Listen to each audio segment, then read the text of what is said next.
Olá, meus amigos, muito boa tarde. Estamos começando Virando o Jogo desta sexta-feira, dia 5 de maio, antevéspera da decisão do Campeonato Gaúcho. O jogão, nós estamos falando em jogão, né? Porque, no meu entendimento, e já vou colocar isso depois para debate na mesa, esse está sendo um jogão porque o Novo Hamburgo vem fazendo um jogão nesse Campeonato Gaúcho. Tá? Então, por isso que nós estamos tratando assim, com absoluta correção e entusiasmo por ser um jogão, já que o Novo Hamburgo jogou muito bem ao longo de todo esse campeonato e chega com todos os méritos para decidir o título nesta partida no Estádio Centenário em Caxias do Sul, 4 da tarde do próximo domingo. E nós estamos aqui ao vivo com o Virando o Jogo pela TVU, canal 55, também pelo canal 11 do Sistema Net, e pelas nossas plataformas de internet, o player da TVU, tvuplay.tv.br e as páginas do Facebook, @TVUplay e @Virando Jogo TV. Você vai participar, como sempre, conosco, através do nosso WhatsApp, o número é 999 81 7700. É fácil, 999 81 7700. E eu já estou recebendo aqui, estão ao meu lado, dois representantes que são dos dois clubes que vão decidir o campeonato e também do clube que vai ficar secando nessa decisão do campeonato. Né? Porque aqui, ó, decide o campeonato. Magrão, jogou no Internacional, jogou no Novo Hamburgo. Vai dar uma secadinha, porque eu torcer para o Novo Hamburgo, jogou no Grêmio e jogou no Novo Hamburgo. Rodrigo Mendes, sejam muito bem-vindos, vocês dois aqui ao programa. E nós estamos também com a nossa equipe, o Alex Bagé, o Diogo Rossi, Nelson Cerqueira, e recebendo com muita satisfação também o nosso Edgar Vaz, que é o presidente da nossa entidade associativa, a ASEG, Associação dos Cronistas Esportivos Gaúchos. Então hoje nós estamos com a bancada aqui cheia de craques, como disse o Alex Bagé, antes de começar o programa. Resta saber em que posições, em que atividade são os craques. Boa tarde a todos vocês. Saudando inicialmente aí o Magrão, satisfação de te reencontrar, Magrão. Obrigado, um prazer estar aqui com vocês. Como você falou, tem história nos dois clubes. Tem uma história no Rio Grande do Sul. Então, para mim, é uma satisfação muito grande hoje poder ver o time do meu coração e o time onde eu encerrei a minha carreira como jogador, disputando uma final de gauchão e se equivalendo pelo que o Novo Hamburgo vem fazendo no campeonato. Acho que esse coração é mais vermelho. E agora, da minha direita aqui, um coração que eu tenho certeza absoluta que é totalmente azul, anilado e tricolor. Tudo bom, Rodrigo Mendes? Prazer em te reencontrar. Rogério, boa tarde a todos da mesa também. Prazer, obrigado por me receber hoje aqui. E você esqueceu de mencionar um pouquinho o rubro-negro também, né? Sim. Passei quase 10 anos no Flamengo. Não, mas estou falando dos daqui, né? Não. Aí com certeza, não tem como não vincular a minha história ao Grêmio, né? Foram 5 anos praticamente. E um fato também que coincide com a história do Magrão é que ambos encerramos nossa carreira no Novo Hamburgo, que é um time que a gente tem o maior carinho também e que hoje está fazendo uma campanha excepcional, como você mesmo mencionou. Senhor líder dos cronistas esportivos gaúchos, presidente da nossa SEG, Edgar Vaz, seja bem-vindo ao programa aí. Mais uma vez, muito obrigado pelo convite, é sempre um prazer estar aqui e convivendo com vocês, trocando ideias a respeito do futebol, principalmente num momento tão importante na história do futebol do Rio Grande do Sul. Pela segunda vez consecutiva se tem um time do interior decidindo com um da capital. Curiosamente contra o Internacional, ano passado foi o Juventude, esse ano é o Novo Hamburgo. E torcendo para que se tenha um bom espetáculo, como já tivemos no primeiro jogo, com duas equipes tentando jogar, com as suas limitações, mas também com as suas qualidades.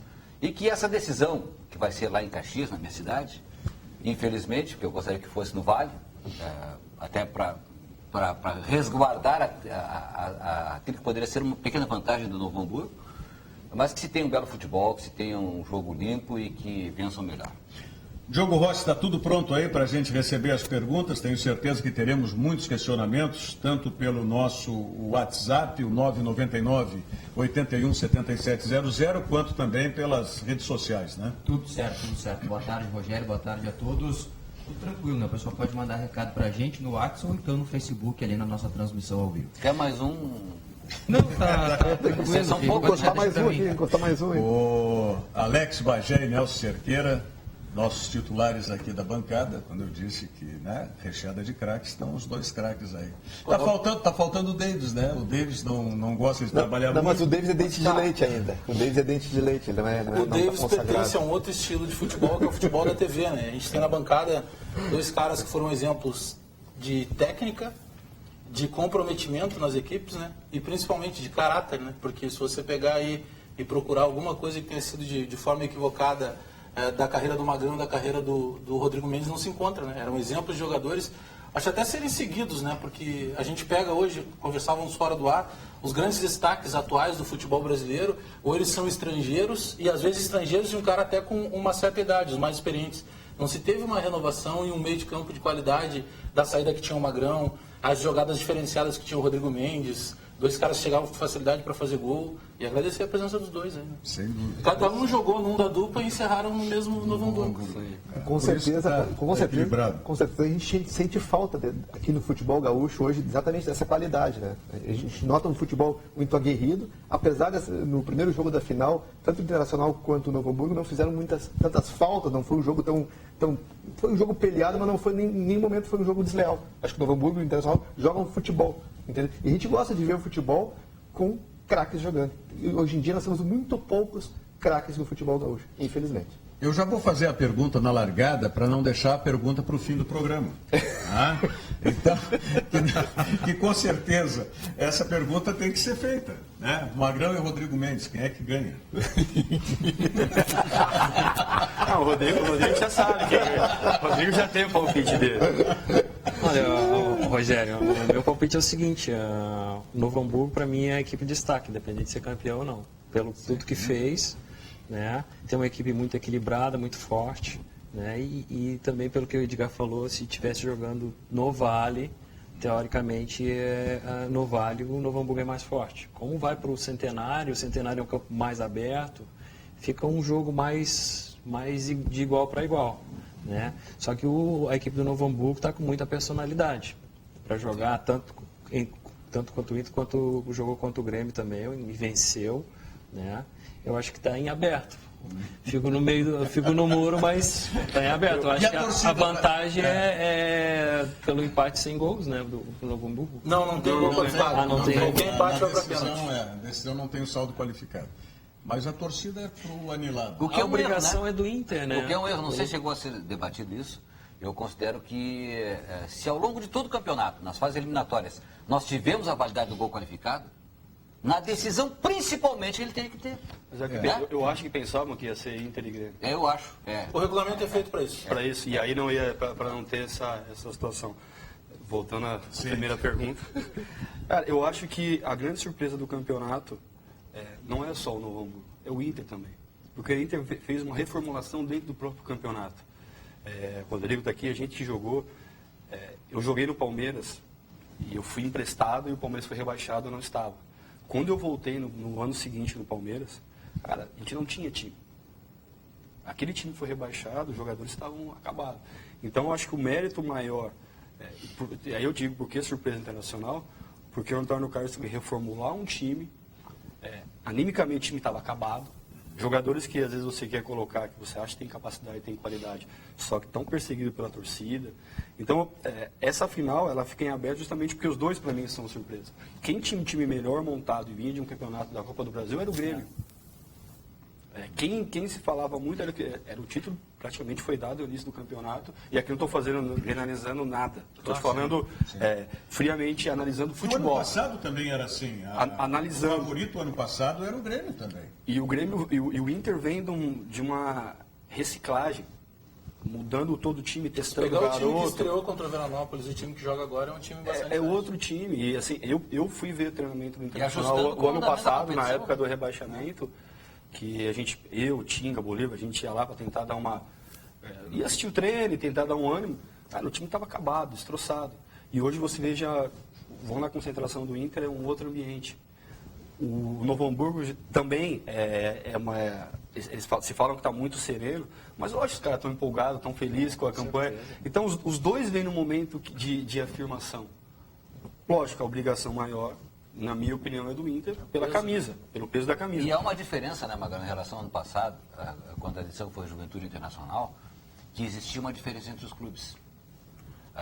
Nesse caso de hoje, o Novo Hamburgo, que pode aparentemente aparecer para alguém que seja uma surpresa, não é.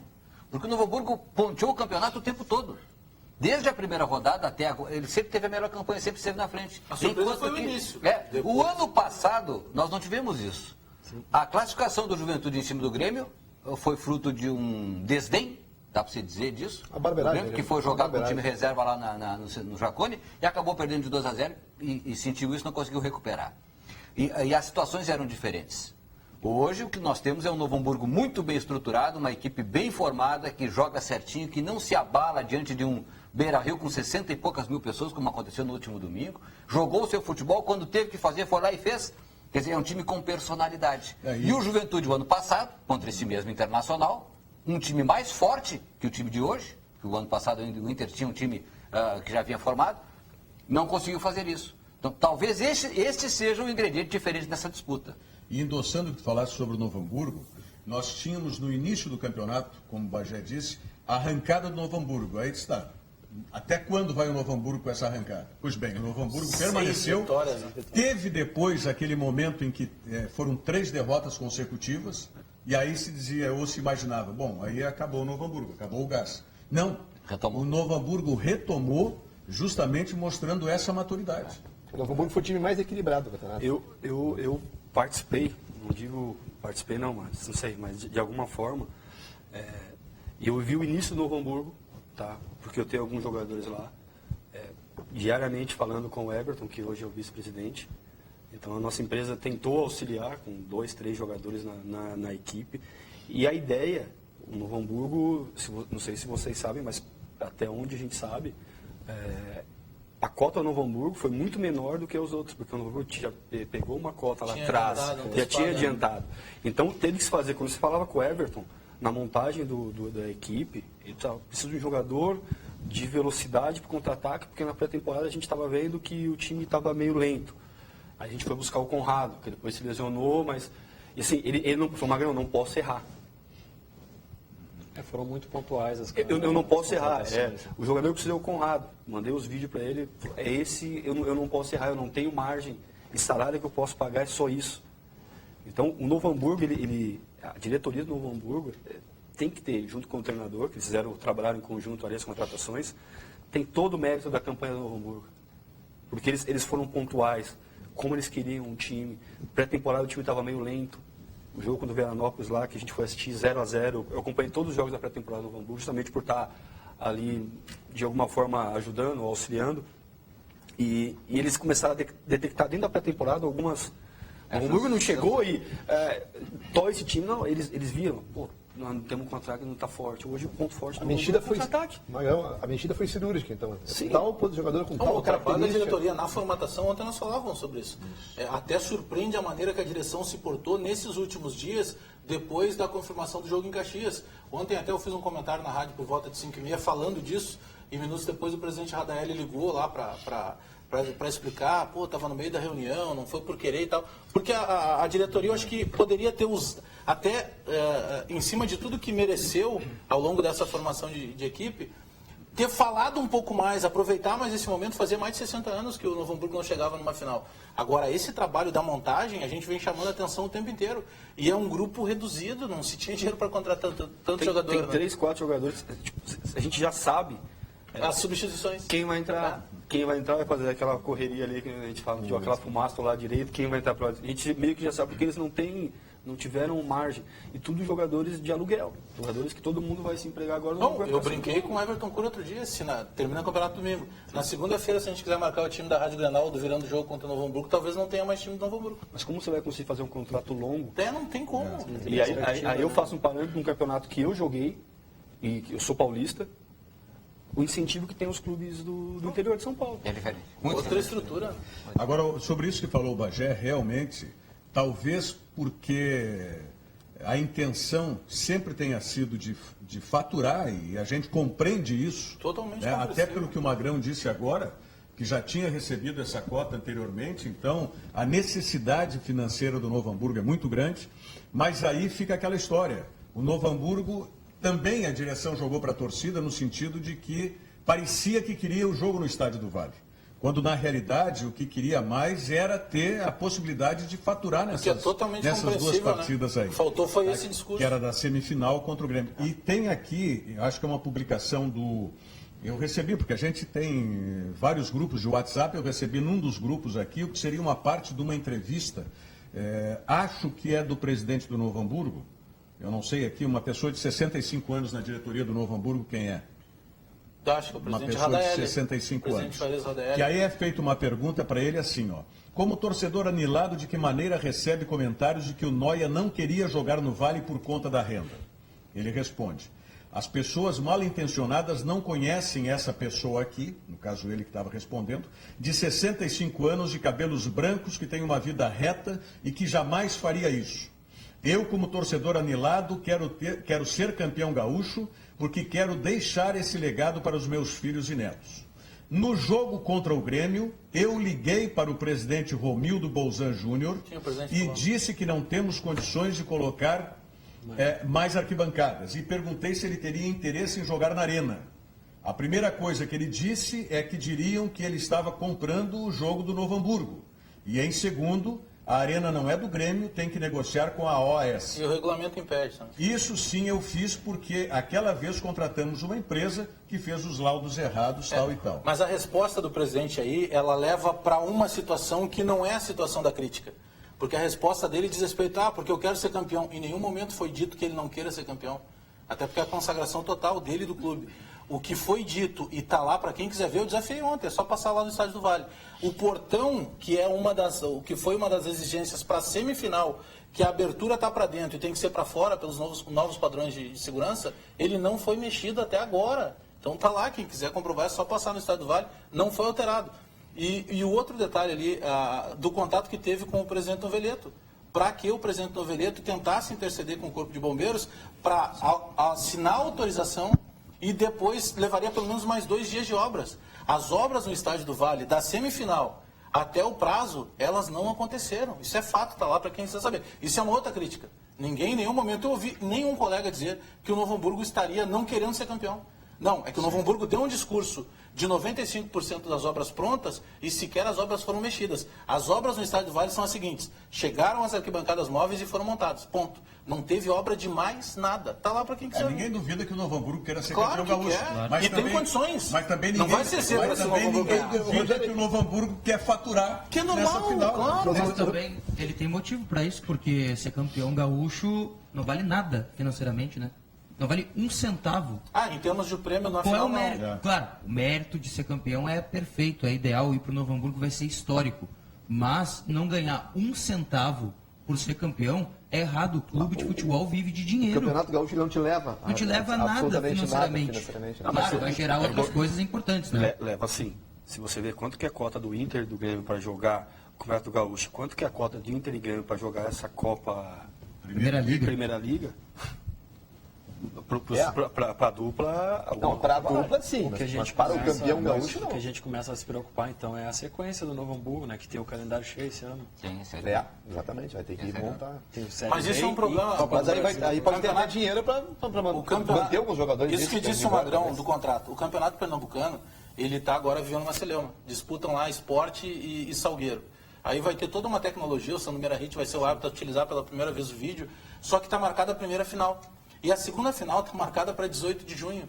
E o contrato dos jogadores do Salgueiro terminam agora, no final de maio. Então o Salgueiro provavelmente não vai ter time para jogar a segunda final. Isso está acontecendo num campeonato estadual. Então esses desacertos de contrato são naturais. O clube não tem como assinar com o cara para a temporada toda. Isso vai além, né? Isso é um desacerto de calendário. Mas aí tem a ver com condições do Salgueiro para o jogo de volta. Como assim? Não, porque tem que ser prorrogação. feita uma adaptação, uma série de coisas lá. Como teria acontecido agora se a federação topasse adiar a data? Pois é, mas é O que tem que justamente se isso. fixar não pode. é cumprir data. Então vai jogar em outro lugar que tenha condições. Exato. Mas não vai deixar lá para daqui a 2 meses o segundo jogo. Exato. Porque quem faz futebol hoje não é a pessoa que vive futebol. Eu vou tentar resumir essa história aí. E, aliás, vocês estão vindo, tu e o Nelson estão vindo de uma reunião lá na CBF. Agora nós estávamos vindo para cá. Eu estou muito curioso para saber como é que foi essa reunião aí, a respeito do quê? Eu vou resumir no seguinte ponto. A federação cometeu um erro muito grande, mais uma vez, esse ano, ao não perceber esses detalhes. Eu até cheguei a comentar com o Nelson que você está com saudade do Hofmeister. Truculento Hofmeister. Só que é o seguinte, o Campeonato Gaúcho, naquela época, um mês antes ele ia até os estádios uma comissão com a Brigada Militar, bombeiros, pessoal da federação, da arbitragem, fazia um levantamento. Se o time, até dia tal, um mês antes de começar o campeonato, não tivesse com campo bom, com vestiário bom, com iluminação decente e a capacidade limite, não jogava o Campeonato Gaúcho. O que é feito hoje? A federação determina através de um documento, um ofício, que até tal data os clubes têm que apresentar um laudo do estádio com isso e isso e isso. Não vão lá ver. Tem estádio que não tem condições de fazer jogo de noite. Quantas vezes nós vimos isso? Ano passado, principalmente. Então, esse tipo de detalhe, para um futebol que evoluiu tanto com o advento da televisão, fazendo transmissão, nós estamos falando aí de 30, 40 anos atrás. Como é que a gente escutou ontem? O produto isso não evoluiu. A gente escutou muito isso na reunião, o produto do futebol. Até mesmo ter essa perspectiva de um clube teoricamente menor, tem condição de ir para a final?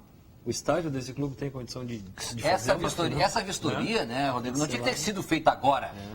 Ó, se o estádio do Vale tem capacidade para 5.500 pessoas, bom, então já sabe antecipadamente, não vai ter correria nenhuma. Mas voltando àquele depois vai ser feito assim, ó, não vai jogar, se for para decisão já sabe que não vai jogar no Vale. Não cria essa expectativa. É que o campeonato é feito aqui no Sul, como é feito em Minas, para jogar para os grandes. Então, assim, o brasileiro, assim, a gente é muito cético. Vai ser desse jeito. Aí, se der alguma coisa, o jeitinho brasileiro. Quem jogou fora do Brasil sabe que isso não existe. Então a gente sempre se prepara para o jeitinho brasileiro. Se não for, depois a gente vai dar um jeito. Depois de ver a gente vai fazer. Na hora a gente ajeita. Na hora a gente ajeita. Não tem magia. A única coisa que tem magia, vocês sabem o que é? Tem algumas coisas. Não, magia o que tem é o amor de mãe. Confiram aí vocês todos também, vocês que estão em casa, para ver na mensagem do Zafari como o amor de mãe é mágico.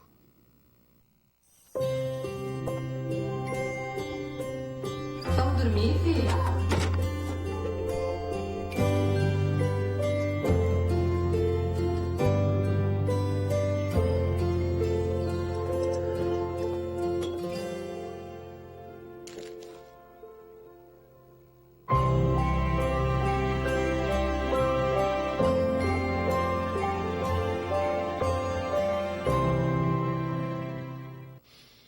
Amor de mãe é mágico. No Zafari você vai encontrar também esse amor mágico de mãe. Rodrigo, o Grêmio, o ano passado o Edgar, nós já falamos aqui, o Edgar foi em cima, o Grêmio desdenhou naquela semifinal com o Juventude, enfim, poupando para Libertadores e tal. E esse ano o que aconteceu, na tua opinião? Esse ano não dá para reclamar que não priorizou, né? Pelo menos no jogo, na semi, né? Uhum. E como o Magrão falou, o destaque do campeonato, teoricamente, no papel, seria o Grêmio, né? Sim, vinha do título da Copa do Brasil. E é o time que estava há mais tempo formado, né? E falamos também da situação do Inter, da reformulação, do treinador novo, nova filosofia, novo momento político. Né? E o Inter vale o destaque também de estar mais uma vez, pela 7ª vez, aí disputando uma final, consecutivamente. Né? Então... O Inter quer muito esse heptacampeonato, né? O vice de futebol, Roberto Melo, não só pelas questões, não conseguir por uma ação de um clube do interior e não do Grêmio que eu sei não só pelas questões externas do heptacampeonato, mas muito também pelas questões internas do Internacional. Essa qual direção que é. A conquista do Campeonato Gaúcho, ela marca um recomeço, né, para o Internacional, né? Um ponto de partida de uma situação que foi ano passado. Vira a página do ano passado, que foi a pior página do clube, tem aí a afirmação de um novo grupo de jogadores, a afirmação de uma nova diretoria, de um novo presidente do Zago, né? O Antônio Carlos Zago, ele consegue chegar aos trancos e barrancos, não é o ideal, mas ele chega numa segunda final de Campeonato Gaúcho de forma consecutiva. Ele vai botar isso no currículo dele como treinador. E ganhando é um carimbo, porque se ele perder, poxa, aos trancos e barrancos, sempre chegava e ganhava. Pô, ele vai perder logo no ano do Zago, tem esse peso para ele também, né? E o que está vivendo no Internacional com os goleiros, eu duvido que o Magrão e o Rodrigo Mendes tenham passado algo próximo. E a conquista dá fôlego também. Então, aqui já foi goleiro. Não? Só de pelão. Não, o goleiro está entre eles, o Rogério. Tá por aqui o goleiro, eu só chutava. E a conquista dá fôlego ao Zago, né? E ao Inter também de começar bem a Série B, né? Que não vai ser fácil. É, uma realmente. competição. Então, tem um detalhezinho também que eu gostaria de citar. Em defesa do Zago, existe o seguinte aspecto, que o início do trabalho, de uma transformação de um time de um ano para o outro, de um time perdedor, de um time que deixou o seu torcedor envergonhado, triste, que começou o campeonato e esteve próximo da zona do rebaixamento. O Internacional começou muito mal, o campeonato foi melhorando a partir da metade para frente da competição. O Zago pegou um Esteve lá na linha do rebaixamento. O Zago pegou um time doente, né? Então, quer dizer, isso também tem que se reconhecer. Com todas as críticas que se possa fazer da não concordância desse jogador, daquele jogador, do movimento tático, da formação, do esquema que o treinador coloca, às vezes também tem que se olhar ao outro lado. Quais são os aspectos positivos de um time que começou muito mal o campeonato, foi evoluindo ao longo da competição e está na decisão da... Porque tem treinadores que são treinadores motivadores. A gente sabe, né? Pô, a gente vê que não entende nada, mas o cara chega lá e levanta o time está para baixo, levanta, faz aquele campeonato de 2 meses. O Zago foi diferente, até porque ele tem uma cultura de Europa, de ter trabalhado na Europa. Então o Zago, ele reformulou e montou um time. Ele não pegou o que ele tinha e eu vou usar o que eu tenho e vou tapinha nas costas, churrasquinho e vamos embora. Não. O Zago pegou e montou um time novo, trouxe 10 zagueiros para ver qual que ele foi buscando. Ele foi buscando no mercado. 17 jogadores. Ele foi buscando no mercado. 20. E, e a gente sabe que quem jogou futebol, Bagé, os amigos da mesa, tem muito jogador que, cara, aquele cara não tá jogando nada aqui, vai para um time menor, o cara rende. O cara pega isso. Por quê? Porque ele não tá preparado para vestir a camisa de uma equipe grande. Então, acho que os maiores erros do Inter, e acabou se tornando o Zago e teve que reformular, jogadores de 27, 28 anos da diretoria passada, que, cara, qual o currículo dele? Onde ele jogou? Ganhou o quê? Quando o Rodrigo veio pro Grêmio Jogou e foi destaque no Grêmio, porque ele já tinha 10 anos de Flamengo. Sim, começou na Quando me base, trouxeram pro Inter, eu já tinha jogado Palmeiras no Corinthians. Então, eu estava jogando naquele nível. Então, apostar num jogador de uma certa idade, com 27, 28 anos, que não jogou em passou por equipe grande, é raro, é difícil dar certo. Então, o Zago pegou tudo isso, toda essa salada de fruta aí. Sim, teve que limpar, né? E teve que montar. Esse daqui tem 27, 28 anos, 29 anos. Cara, mas ele tem qualidade. Esse pode me ajudar. Ele teve que começar a selecionar quem era jogador de time grande, quem era de time pequeno, quem era o menino da base que ia subir, se era o Charles, se era o Léo, quem que eu vou utilizar, quem que é o goleiro. Então, esse é o grande mérito do Zago. Ele não foi um motivador. Lógico, você vai errar numa escalação, você nunca vai ser... Mas o Internacional tem um motivador aí nesse ano que voltou, que é o do Alessandro. É uma situação como tu vivenciaste no Palmeiras, como tu disseste. Sim. Né? Volta uma liderança, depois de um ano em que foi o pior ano do Internacional, e volta para justamente fazer esse trabalho junto com o Dali, assim, eu sou suspeito de falar, porque todos sabem da amizade que a gente tem, desde as entrevistas que ele deu na chegada dele, a relação que tinha ele, Bolívar. O Dali é um torcedor dentro de campo. Ele é um torcedor. E a grande diferença de um clube vencedor é quando aquele time que tem mais torcedores em campo, que vestem a camisa, que sentem, como foi o caso. Por que o Rodrigo foi ídolo no Grêmio? Com certeza porque ele vivia, ele sentia o que o torcedor estava sentindo. Então, a minha geração vencedora, você lembra dessa época? Todos nós vivenciava o clube, vivenciava a eleição, a gente fazia parte.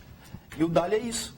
O Dali sabe tudo que acontece dentro do Inter, desde a diretoria, o que pode acontecer, o que não pode acontecer. Ele é um torcedor, é um diretor dentro de campo, representante lá dentro. E é isso que faltou no Inter ano passado. Nós estou recebendo aqui pelo Facebook, o meu parente, o João Amaral, diz o seguinte: já que a alegação para o jogo em Caxias é renda, por que não marcar os 2 jogos no Beira-Rio? O regulamento impede. Impede, né? Não teria como. Mas me diz uma coisa, eu não vejo tanto prejuízo técnico para o Novo Hamburgo por jogar em Caxias.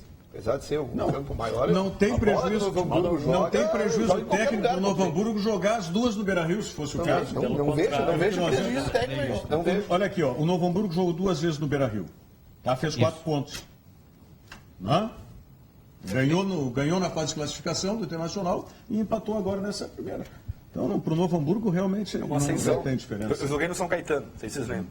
Proporção menor, mas eu sou daquela equipe de São Caetano que encantou o Brasil. Pô, a gente ia jogar contra o Grêmio, ia jogar contra o Palmeiras, pra nós era festa, cara. Sim. Pô, os campos que a gente jogava ali, Série A2, terceira divisão de São Paulo, segunda. Quando colocaram pra jogar no Olímpico contra o Grêmio, cara, contra o Palmeiras no Parque Antártico, a gente... Era muito complicado. O Diogo, o que o nosso telespectador está dizendo aí? O pessoal participando com a gente aqui e tem um telespectador que é o Anderson, né, lá de Sapiranga, que está sempre participando com a gente e ele manda o seguinte: que falta faz o Magrão no meio-campo do Internacional? Pô, já fez, naquele Manda o time, Anderson aqui. Naquele time, desmontou aquele time na saída dele. Só um pouquinho no tripé com o Dourado, Edmilson e o Magrão. Ficava bonito ali naquele meio campo pra andar, né? Hein? Ah, não fala isso que eu vou começar a malhar um pouco mais. Vou começar a treinar um pouco mais.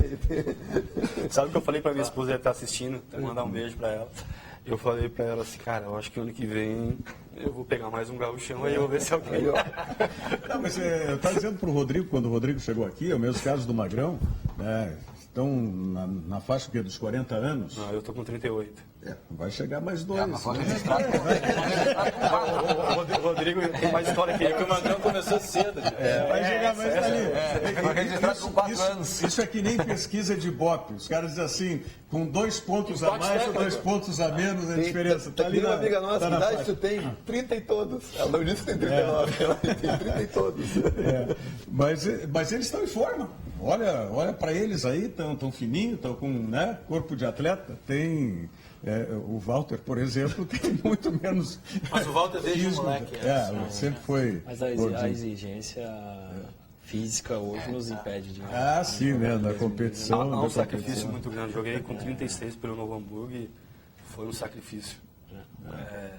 Horário para dormir, descanso, a panturrilha do nada se sente, você tá andando, O caminhando. período de recuperação fica mais prolongado, né? A exigência do futebol como um todo rotina ele aumentou demais, né? E o prazo para te recuperar é o mesmo. mesmo. Destaque que eles tiveram Joga em quarta e carreira, domingo. tu não pode deixar a bola te parar, né? Tem que tu parar ali. Isso foi, eu conversei uma vez com o Rogério até sobre isso. Eu falei que quando eu fiz aquele campeonato legal pelo Novo Hamburgo, e aí apareceu proposta daqui e dali, eu falei, chega. Era o que eu queria, todo mundo, os caras me querem aí, então deu pra bola, chega. Diogo, diga aí. O Miguel do Passo da Areia, ele é gremista, parabeniza pelo programa. Diz o seguinte: eu sei que tem final do Campeonato Gaúcho, mas estou preocupado com uma situação. O Grêmio não vai treinar por 4 dias. Vocês acham certo o Renato não estar em Porto Alegre? Miguel do Passo da Areia, gremista. Ele alegou para a diretoria, eu não estou rindo, cãibra que eu tenho. Ele alegou para a diretoria que ele foi resolver problemas particulares. Ele foi desde ontem já, o Grêmio treinou hoje, folga sábado e domingo, mas o Renato volta só segunda-feira. Mas isso é a prática do Renato, nas vezes que ele teve no Grêmio, normalmente quando tem um período de folga ele tem a liberação, não sei nem se ele pede a liberação, mas ele avisa. Tá, mas 4 dias na circunstância do Grêmio... O problema é o momento, né? Eu até tive um fato assim, daquela questão do Renato, falou que para ser treinador não precisava estudar. Aí eu dei falar, porque eu fiz lá o curso de treinador da CBF, né? E aí ficou assim. Mas nesse caso aí, eu não sei se tanto eu quanto eu acho que o Renato também, nós fomos convidados pelo Patrimônio Histórico do Flamengo. No sábado tem um evento lá na Gávea, né? E no domingo tem o Fla-Flu. Sim. Mas no sábado eles iriam homenagear o pessoal de... Amanhã? Amanhã. O pessoal de 87. O pessoal de 87, que ganharam a Copa União. Aí eu não sei se o Renato está envolvido nesse festejo lá. Aí já seria uma desculpa boa, né? O Tato Moreira, presidente do meu time do coração, Guarani de Bagé, mandou o recado aqui já. Se vocês quiserem, eu posso encaminhar já o negócio depois do programa. Quiserem retornar, né? Nós lá no Guarani já... O pagamento tem ovelha, né? Uma ovelha assada. Aí é o branco que paga, né? É o branco que paga, a ovelha. O Nunes Cavalheiro está nos mandando aqui. Olá, belo programa. Muito obrigado ao Nunes Cavalheiro. Lá na Praia do Leme. Ele está aqui ou está nos assistindo pela internet? Ele nos assiste pela internet. Pela internet. Então, um abraço para o Nunes Cavalheiro. Abraço para o meu sogro também. Sexta-feira, um abraço para o meu sogro, para o Estevão Lebede, que está em São Paulo, nos assistindo também pela internet. Ele que é cônsul do Internacional lá em Santo André. Diga, Diogo. O Everson de Gravataí também está participando com a gente, é colorado. É o seguinte: boa tarde, amigos. Que alegria ver o Magrão no programa de hoje. Um cara que honrou o manto colorado como poucos. Jogou muito com um misto de técnica e raça. Um baita jogador, um forte abraço do Everson de Gravataí participando com a gente. Muito bem. Tem mais recado? Eu tenho um recado aqui. Pode ir. Posso dar esse recado aqui? É neste domingo, dia 7, a etapa da cidade do Rio Grande, do circuito Sesc Caixa de corridas, que vai ter a participação de mais de 1.000 atletas. As largadas das categorias ocorrem a partir das 9 horas no local Rincão da Cebola, na rua Francisco Campelo, sem número, com a entrega dos kits sendo às 7 horas, as largadas às 9 e a entrega dos kits às 7 horas. A prova é dividida nas categorias infantil e adulto, adulto a partir dos 16 anos, sendo nas distâncias de 3, 5 e 10 quilômetros. E a categoria infantil é disputada nas distâncias de 1 quilômetro para os de 10 a 12 anos e de 2 quilômetros para os de 13 a 15 anos. O circuito Sesc Caixa de Corridas conta com rankings individual e por equipe, que registra a pontuação acumulada ao longo do circuito para que no final sejam conhecidos os campeões nas categorias comerciário e livre. Portanto, não é só para aqueles comerciários. Também quem não é do comércio pode participar do circuito Caixa de Corridas. Tem vários atletas, inclusive, não é, que participam na categoria livre. E nos naipes masculino e feminino. Inscrições para todas as etapas estão abertas e podem ser realizadas pelo site sescifrs.com.br/circuito de corridas. Sesc, a força do sistema Fê Comércio ao seu lado. Eu dei meu recado, pode continuar dando os teus aí, Diogo. O Clóvis, do Bar do Cavaco, está mandando um recado dizendo assim, Aonde? ó, do Bar do Cavaco, ele manda aqui. Deve ser bom lá o Bar do Cavaco, hein, Bagé? Tu que conhece essas coisas tudo daqui, ou é um do instrumento, Rio, né? ou pode ser no interior lasca de lenha, se chama de cavaco também. Ele diz, Deve ser do Eu sou igual o Edgar, do interior, né? ele manda assim, ó, Rogério, um ótimo programa. Tá falando aí sobre esse folgado do Renato, manda o Clóvis aí, o Bar do Cavaco, né, participando com a gente. Renato na praia lá. O Mauro Lau participa com a gente e até interessante a pergunta dele aqui, ó. Boa tarde, Sandro, Guinhazu e Magrão. Existiu um trio melhor de volantes? Sandro, Guinhazu e Magrão. Baita meio campo. Vai do meio campo, mas sem dúvida alguma não é por estar do lado dele aqui. Né? O Magrão era esse meio campo. Até O Sandro e o Resposta Guinhazu minha. tinham... O Magrão que eu citado nem falou, mas resposta minha. O Guinhazu tem que agradecer esse momento aí. Até ia lembrar, né? Essa do Guinhazu, da carrinha, tudo que era lugar, o cara que não não guardava só o posição. Guinhazu. Quem guarnecia eles era não o só Magrão o e Guinhazu. A venda do Sandro para o futebol da Inglaterra tem que agradecer muito ao Magrão aqui. Nossa, o Sandro tinha muita qualidade. O Guinhazu era coração. Não, o Guinhazu era, assim, fora de sério, a dedicação dele, o empenho. Assim, eu me sinto honrado de jogar com esse cara. Só tem um cara que eu queria ter jogado no Inter, eu não joguei. Joguei muito contra ele e ele é meu irmão, um amigo que eu tenho hoje, que é o Tinga. Ah, sim. Esse era o que eu queria ter jogado. Eu queria ter corrido para ele. Queria deixar ele chegar. Mas o Sandro era diferenciado. Onde é que está o Sandro agora, hein? Tá Ele na tinha Turquia. saído Tá na Turquia. Na Turquia. Ele tinha saído do Tottenham. Ele tinha ido pro Queen's Park Rangers. Rangers. Lembro aquele Grenal que a gente foi campeão em cima do Grêmio. Qual deles? De 2009. Muito sim, Grenal em cima do Grêmio. O Nelson está reinando porque o Davis não está aqui hoje. Se o Davis estivesse, ele não estava reinando. Cara, olha, hoje eu trabalho no futebol, sou profissional do futebol e vou falar sem brincadeira nenhuma. Eu não perdi nenhum Grenal. Aquela equipe, aqueles 2-3 anos de Inter, estava muito acima naquela época do Grêmio. Não estou falando de camisa, de história, de tradição, mas do futebol naquele momento. E eu lembro de um Grenal, só contar uma história rápida, que o Sandro começou o jogo, primeiro Grenal do Sandro, ele pega a bola, Rodrigo, e vai. Baita de uma jogada, se enrosca com a bola e vai, sai quase dentro do gol, tá? A torcida do estádio inteiro levanta, Sandro, a hora que ele volta, deu. Falei, não, por quê? Falei, cara, fez uma jogada do caramba, foi bonita pra caramba, só que se você errasse, perdesse essa bola, o Vina tava lá na frente, eu tava aqui sozinho, e a gente ia tomar, aí você ia ver o que aconteceu contigo. Você nunca mais jogava no Inter, olhou pra mim assim, então agora já fez a tua, agora você rouba aqui e dá pra gente aqui, tá? Deixa a gente controlar o jogo aqui, porque senão... Isso a gente com a experiência, né, Rodrigo? A gente pode... Pô, é isso que o mais velho tem que fazer com o mais jovem, não ostentar, pisar, porque eu ganhei, porque... Não, é os atalhos dentro do campo que você tem que... E assim tu ganha o respeito, né? Também. Hoje o Sandro é meu amigo até hoje. O Mauro Lau participou com a gente, me fez lembrar um jogo que para mim ficou marcado do Inter com uma atuação do Magrão muito boa. Eu até perguntar para ele sobre esse time lá de 2008, daquele jogo contra o Boca, na Bombonera, 2-1 para o Inter. Você marcou, o D'Alessandro marcou outro, não me falha a memória. Isso. Aquele time e aquele jogo, pelo menos para mim, né, assistindo, lembrando dele, foi o melhor jogo daquela equipe, na minha visão.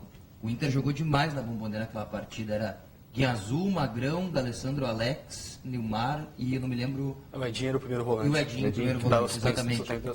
Sustentação pra gente. Cara, foi um dos grandes jogos daquela equipe. Um dos grandes jogos, porque ali a gente encontrou uma maturidade dentro da competição. Eu recordo que a gente, antes do jogo, era um grupo muito focado, muito concentrado, e estava na lateral, quem era lateral era o Ângelo, a gente não conseguia ter um lateral direito. Era o Ângelo, acho que era o Ricardo Lopes, não sei, ia mudando. E aí o Tite chama e coloca o Bolívar naquele jogo. E aí fez 2 linhas de 4, aí deu espaço para mim jogar, deu liberdade para o Guinhazul jogar e fechou. Mas o grande jogo daquela equipe... Era uma linha de defensores, né? Porque o Magrão também era um zagueiro, que jogava pelo lado esquerdo. O Marcão. O Marcão, também. Aí Álvaro... A gente melhorou, eu acho, de 2009 um pouco melhor que 2008, porque a gente teve 2 situações que melhorou. Foram a entrada do Kleber, que nos deu mais qualidade, e o Sandro, que tinha uma saída melhor. Mas o grande jogo daquela equipe de 2008, para mim, foi contra o Estudiantes lá. Um jogo de ida, né? Cara, a gente ficou com a menos com 10 de jogo, a gente fez 2 linhas de 4 e o Louco e o Nilmar correram na frente, a gente posicionou as 2 linhas de 4. Cara, se você pegar os lances, não tem, acho que um chute no gol do Estudiantes entrando. De fora da área, o Verón arriscou, mas dentro. Então, para mim, em termos de maturidade, o Boca foi o início da afirmação. E aquele jogo contra o Estudiantes lá foi a gente... E o time do Estudiantes era o time, né? Era o time, né? Era um time complicado de... Gata Fernandes jogou aquele jogo. Gata Fernandes jogou.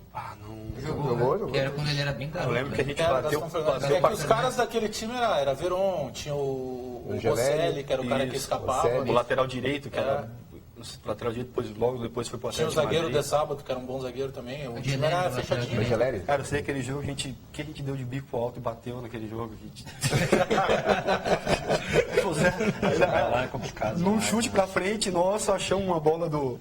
Mas, falando sério, agora, o time nosso, mesmo com a grande virtude daquele time, era que tinha uma posse de bola, sabia como ter a posse de bola, não atrás. A posse de bola valorizava a posse de bola. Mas agredindo o adversário, não era uma posse de bola retraindo, jogando para trás. Que ano que vocês jogaram no Novo Hamburgo, hein? Eu joguei em 2015. 2015. 2010, 2011. 2010, 2011. Foi uma grande... Cara, foi muito bem recebido. Muito bem recebido. O time do Roger, né? Muito bem recebido. Feliz demais. E assim, até volto a falar, seria um erro da minha parte falar que eu não sou colorado, todo mundo sabe da minha paixão, do meu amor pelo Inter, mas falar que eu estou torcendo para isso, para aquele hoje, seria um erro por tudo que o Novo Hamburgo fez dentro do campeonato, pela história, por como me recebeu lá, a minha e a minha família. Então, para mim, esse jogo é um jogo que... Meus filhos estão torcendo para o Inter, tá? Sim. Meu filho, minha esposa, sogro, todo mundo. Agora, eu não digo que eu estou isento, mas, cara... Fica dividido. Porque é difícil. Tu também ficou, Rodrigo, na semifinal? Ficamos na semifinal. Não, perdemos na final do primeiro turno. Não, eu digo tu também ficou dividido agora nessa semifinal entre Grêmio e Novo Hamburgo também? Na torcida? Não, eu vejo mais, não visto a camisa de torcedor. Eu consigo me isentar um pouco dessa... Eu tenho afinidade com todos, tenho afinidade com o Grêmio e com o Novo Hamburgo, mas na final assim que vocês estão cada um numa atividade, né? Mas estão envolvidos com o futebol. O Magrão na atividade de empresário e o Rodrigo agora com o CT. Vai inaugurar quando o CT, Rodrigo? Eu quero inaugurar em junho. Em junho? Vai ser um CT de formação. Também vai ser, mas é voltado para as competições de futebol 7. A minha empresa ela faz a gestão da Federação Gaúcha de Futebol 7. Sim. Então a gente está organizando todas as competições e a estrutura que eu estou montando é uma estrutura, ela tem um viés profissional para as competições de futebol 7 Sim. E também no meio de semana para as locações. O futebol 7 é grama sintética e grama natural. Lá é grama sintética e natural, porém no meu projeto são só campos de grama sintética por causa do nosso clima, né? O nosso clima não ajuda a ter manutenção fica muito custosa. E tem um público praticante gigantesco, né? É o esporte mais praticado no Brasil. São mais de quase 20 milhões de praticantes. Porque ficou mais fácil, né? muito grande. Com a questão da falta de espaço para os campos de esporte futebol. mais praticado do Brasil. Nós vamos marcar os jogos da Rádio Granal, então, lá no CT. Já estão Porque a gente convidados. marca com patrocinador e a gente não ganha para o cara não tirar o patrocínio, né? Não que o nosso time seja fraco. A gente faz ali. Mas o que chama a atenção, o Magrão falando, e ele nunca escondeu esse amor, esse carinho que ele tem pelo Inter. Pô, você vai pro Palmeiras, aí teve um sucesso gigante do Palmeiras, aí vira daqui a pouco, cai no Corinthians, que é uma torcida maluca também, que depois do Grêmio hoje é o principal rival do Inter. E aí se encontra no Internacional. Já parou para pensar nisso? Como é que surgiu tudo isso? Cara, a única coisa que eu sei, assim, que eu tenho em mente a respeito dessa situação, é porque eu estava no Corinthians, eu tinha proposta do Cruzeiro, Fluminense, estava no ápice da minha carreira, tinha ido para a seleção brasileira. E aí eu falei, cara, jogar no Cruzeiro, jogar no Mineirão, campo daquele tamanho pesado, meu ritmo de jogo não vai, eu não vou conseguir encaixar. Eu achava, o campo do Mineirão é muito pesado. E o Maracanã grande pra caramba. Eu falei assim, cara, eu acho que o time que... Isso pensando, porque as propostas se equivaliam. Eu falei, pô, joguei contra o Inter, contra a Grêmio, tanto o Inter quanto a Grêmio. Jogar aqui era muito complicado. E assim, não é saudoso, mas eu não torço contra o Grêmio. Porque eu moro aqui no Sul. E pra mim é legal tá os dois times ali brigando, os dois times bem. Eu não sou aquele cara que... uma admiração, né? Você acaba criando... Porque quando você vem jogar aqui no Sul, o cara quando vem jogar aqui sabe que jogar contra Inter e Grêmio é difícil. Então, no meu caso, eu tenho todo esse carinho pelo Inter, que é recíproco, minha torcida, mas também eu não tenho nada contra o Grêmio. Eu quero o Grêmio bem. Eu torço para jogos do Grêmio. Aqui no Sul, a gente tem duas equipes. Essas duas equipes têm que estar bem. Dois baitas estádios. Né? Dois baitas estádios, duas baitas torcida. Então, conseguir jogar numa dessas duas equipes e ser ídolo numa delas, pra mim, cara, não tem dinheiro no mundo que pague isso. Chegar, que nem, você vai ao shopping, depois de 8 anos que eu joguei no Inter, e o torcedor te pegar aqui mesmo, na entrada, parar e querer te dar a mão e te agradecer. Não tem preço. Não tem preço. Isso vocês convivem, né? O Magrão, o Rodrigo convivem até hoje, porque foram... Mas quando você para, você sente mais isso. O Marlon Metz está dizendo aqui, convido o Alex Bagé, o Magrão e o Rodrigo Mendes a assistir o Real Matismo em Gramado. É um bom nome. Real Matismo. Não deve ser de veterano quase esse time, Real Matismo. O Rodrigo Cauer de Barros, Magrão, pessoa sensacional e íntegra, coração enorme, conhece muito do futebol. Grande abraço, Rodrigo Cauer de Barros está te mandando. O Everton Pugliese, pessoal, pelo que eu venho acompanhando o meio-campo, Amaral do Noia. Tem sobrenome esse, né? Tem nome, Amaral, né? O do Noia tem... igual ou não? Não, ele tem o nome do Rogério e a beleza do volante Amaralzinho. Ele é parecido mesmo, né? Mas a família toda joga muita bola. Família Amaral tem boa qualidade técnica e muita força. Teria lugar para ele em alguma equipe do nosso futebol nacional, tendo em vista que logo começa o Campeonato Brasileiro, né? Ele está enaltecendo o Amaral. O Beto Campos está sendo sondado pelo Vitória. Isso. Agora o Roque Mocelin diz isso aqui, ó. Falamos do Renato. Renato poderia ficar no Rio e trazer o Beto Campos para o lugar dele. Já está, Roque Mocelin. Tem mais aí, Diogo? Mas aqui eu não sei se esses treinadores do interior do Rio Grande do Sul, desculpa, Diogo, não sei se eles têm espaço na dupla, porque a dupla sempre Paciência menor, né? dá no meio deles, não deixa eles trabalharem. Paciência de todos nós, é menor, todos né? nós, Vamos fazer o meia-culpa. Está participando com a gente aqui o Caio, ele é de Canoas, e ele faz a seguinte pergunta, na verdade ele nos desafia. Rogério, você só perguntou para o Magrão e para o Rodrigo Mendes em quem eles apostam na final. E você e os outros da bancada, apostam em quem? Os outros da Eu lá bancada. na Rádio Granal postei um café no Novo Hamburgo. Novo Não Hamburgo. acho que será zebra se o Novo Hamburgo for campeão gaúcho. Edgar. Eu sou pelo interior. Aliás, a final sonhada do Edgar seria Caxias e Novo Nelson. Hamburgo. Caxias e Novo Hamburgo. A final sonhada do Edgar. Eu acho que vai dar o Internacional. Eu acho que dá Inter. Tá? Eu acho que dá o Internacional pela Agora lógica pode da ser questão. Agora, não me surpreendo realmente com o Novo Hamburgo. E eu acho que não vai ser uma baita de uma justiça para o futebol se o Novo Hamburgo for campeão gaúcho. Eu vou dizer o seguinte, o que eu venho dizendo desde quando se classificaram os dois. O Internacional contra o Caxias perdeu o jogo, foi uma guerra, teve aquele lance pontual do Kehler defendendo o pênalti, depois jogando. Mas para enfrentar o Novo Hamburgo, o Internacional tem que jogar muito futebol. Jogou um bom futebol na primeira das finais, agora, domingo passado, mas depois de amanhã vai ter que jogar muito mais para ganhar esse título. Olha esse recado aqui do Fabrício Dias. Bagé, pelo Twitter, eu tinha apenas... Eu só comprava a camisa número 11, em homenagem ao Magrão. Mas aí, com o que aconteceu ano passado com o Falcão, ele cita aqui a safadeza, demitiram muito rápido, aí eu comprei a minha primeira camisa número 5, Magrão Guerreiro. Ele só comprava a camisa 11 por causa da camisa do Magrão. Mas aí comprou a 5 por causa do Falcão. Em homenagem ao Falcão, ele só citou essa... Eu também compraria 5. aliás, eu quero ver se eu trago bola a bola no programa a semana que vem ou na outra, porque o Falcão, ele é o presidente do conselho do Instituto da Criança com Diabetes, que faz um trabalho meritório há muito tempo, né, com a construção do Hospital Dia e tal, junto com o Dr. Balduino Tidel, que é o diretor-presidente do Instituto da Criança com Diabetes. O Falcão é o presidente do conselho, né, do qual eu me orgulho muito de também fazer parte desde o início em que se lutou para que se construísse o Hospital Dia e que nós pudéssemos ajudar todas as nossas crianças e adolescentes. Hoje já temos adultos, não é? Porque o Instituto já tem todos esses anos de trabalho. E nós vamos ter, esse fim de semana é decisão, o próximo fim de semana é o Dia das Mães, e no outro domingo tem a Corrida para Vencer o Diabetes, a 19ª edição da Corrida para Vencer o Diabetes, né? Então quero ver se o Falcão vem aqui falar conosco sobre esse e sobre outros assuntos também.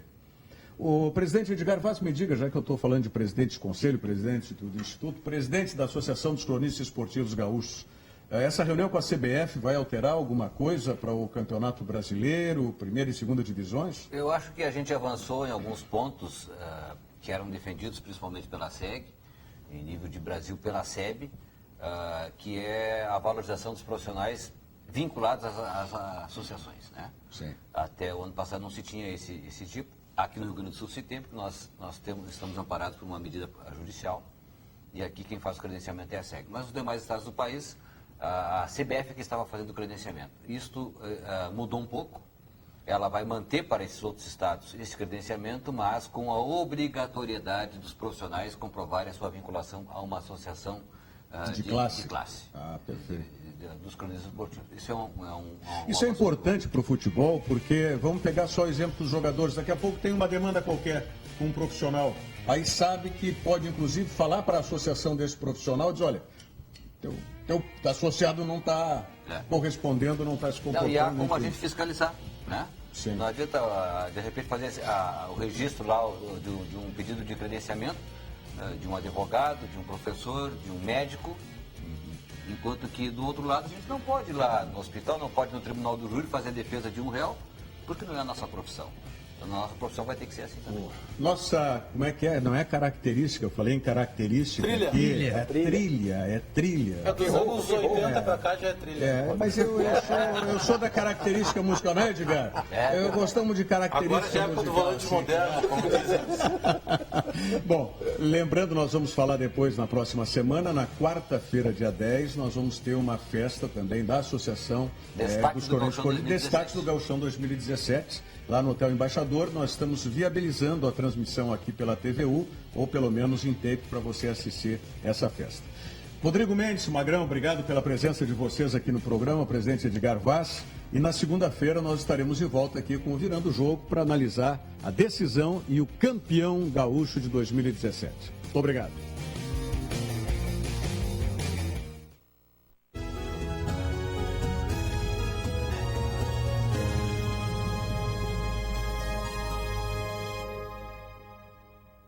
Oi, amigos! Eu sou a Graciele de Souza, apresento o programa Brasil Sem Fronteiras. E estamos convidando você